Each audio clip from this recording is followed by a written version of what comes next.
नमस्कार, तुम्ही बघत आहात प्रखर न्यूज। देवळा तालुक्यातल्या उमराणे शिवारामध्ये एसटी बसचा अपघात झालाय। मुंबई आग्रा महामार्गावर एसटी बस गुलमोहरच्या झाडाला धडकली आहे। शहादा डेपोची बस आणि बसवरील चालकाचे नियंत्रण सुटल्यानं हा अपघात झालाय। चालकासह 7 ते 8 प्रवासी जखमी झालेत।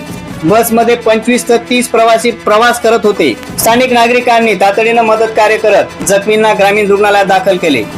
या अपघाताचा आता देवळा पोलीस पुढील तपास करत असून वारंवार होणाऱ्या एसटी अपघातांमुळे प्रवाशांनी मात्र संताप व्यक्त केलाय। प्रखर न्यूज साठी भैयासाहेब माळी सटाणा। आपल्या परिसरातील बातम्यांचे अपडेट जाणून घेण्यासाठी मात्र तुम्ही बघत राहा प्रखर न्यूज 24 महाराष्ट्र।